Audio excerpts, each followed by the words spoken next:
So let me tell you the craziest story. One afternoon, my entire cornfield went up in smoke. And I didn't start that fire. My neighbor Karen did. She literally came to my property with a group of HOA people and burned my corn. Just like that.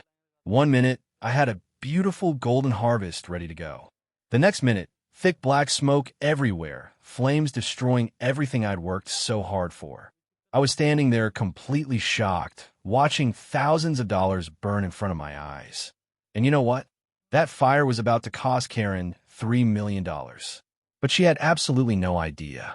Let me back up and tell you the whole story, because this is the kind of thing that sounds too crazy to be real. But I promise you it is.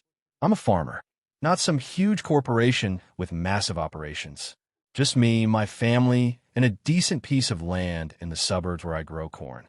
I've been doing this for years now, and honestly, it became my passion. I wake up early every morning. I check on my crops. I watch them grow from tiny little shoots into these beautiful golden stalks ready for harvest. It's honest work.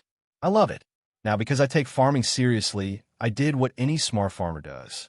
I got crop insurance. And not just any insurance. I got comprehensive coverage. $3 million worth. Why? Because I know the risks. Bad weather, disease, bugs, accidents. Farming is unpredictable. So I pay my premiums every month like clockwork. I am protected. If something bad happens, I'm covered. That particular year, everything was perfect. The weather was ideal. My corn was thriving. I could literally taste success. Harvest was coming. I was already planning what I'd do with the money.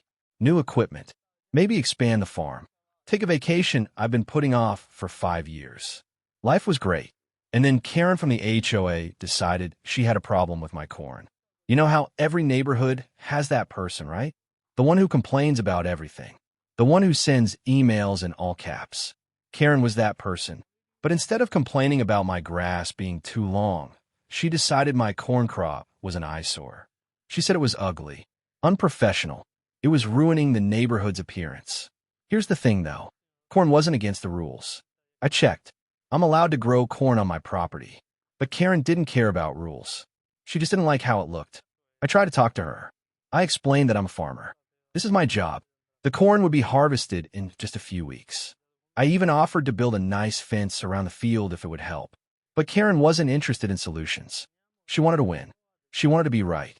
So one afternoon, guess what happened? Karen showed up with some other HOA members and burning equipment. They didn't ask permission. They didn't warn me.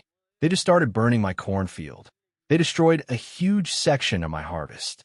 Real damage. Real loss. Millions of dollars worth. I was furious. Absolutely furious. This was arson. This was trespassing. This was vandalism. I wanted to call the police immediately. I wanted to press charges. I wanted to make sure she never did anything like this again. So I called the police. And then I called my insurance company. And here's where the story gets really interesting. When I told the insurance agent the amount of damage, everything changed. There was silence on the phone for a moment. Then they asked me to confirm. I said $3 million. That's how much my crop was insured for.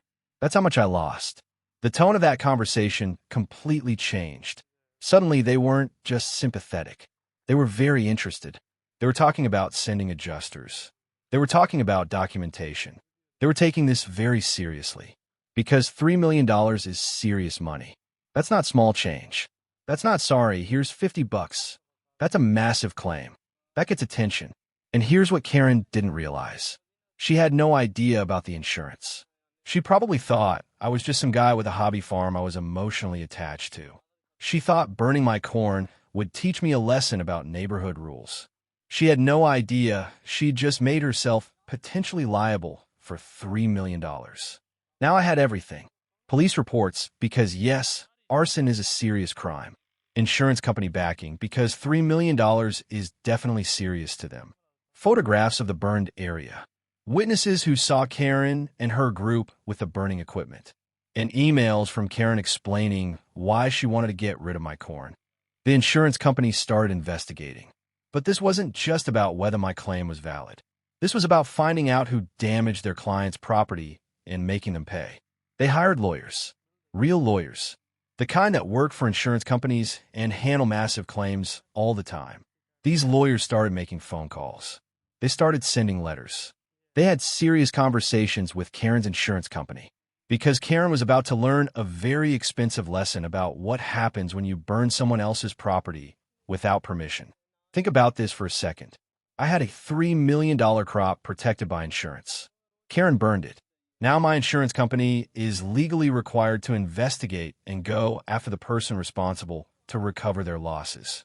That's called subrogation, and it's standard in the insurance business. Karen is potentially on the hook for $3 million, or whatever part of that my insurance company has to pay out.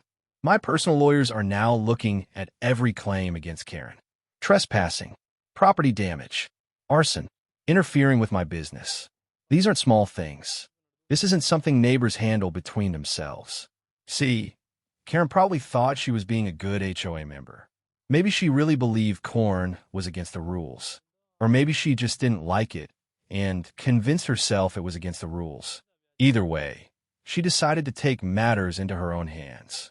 She decided self-help was okay. It absolutely wasn't. What Karen didn't understand is that I'm not just some upset person with a ruined hobby farm.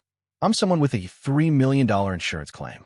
I got professional farming organizations that might get involved. I've got agricultural law on my side. And most importantly, I've got the backing of an insurance company with entire teams of lawyers whose job is to pursue claims exactly like this. My lawyers are going to make Karen's life very difficult. They're going to question her under oath. They're going to ask about every email she sent to the HOA about my corn. They're going to ask who else was involved. They're going to ask why she thought she had any legal right to burn someone else's property. They're going to look into her finances, her insurance coverage, her communications with the other HOA members. And here's the thing about $3 million. It's too big to ignore. Karen can't just file a claim with her insurance and hope it goes away. It's too big for that. Everyone gets interested in something this big. Her insurance company, her HOA, maybe a prosecutor if the arson charges stick. Everyone wants to know how this resolves. Now, I might not end up with $3 million in my bank account. That's because my insurance company will keep a big portion of whatever they recover to reimburse themselves. But I'll get damages for the trespass, for the property destruction, for interfering with my business. I'll probably get punitive damages because what Karen did was malicious. It was reckless. It was deliberate. I might even get my lawyer fees paid because that's what usually happens in cases this big. And you want to know the beautiful irony of this whole thing? Karen thought she was protecting her neighborhood from an eyesore. Instead, she accidentally protected my finances by creating a $3 million liability for herself. She thought she was teaching me a lesson about compliance and community rules. Instead, she's learning a very expensive lesson about destroying someone else's property without permission. So what's the moral here? There's several. First, don't mess with farmers or anyone's livelihood unless you're completely sure you have the legal right. Second, don't commit arson. That should be obvious, but apparently it needs to be said. Third, if you're going to be like Karen, at least do some basic research before you start burning things. Fourth, insurance exists for a reason. And sometimes the best protection isn't against bad weather or disease. It's against your neighbors. Karen is learning all of this right now. She's learning it in the most expensive way possible.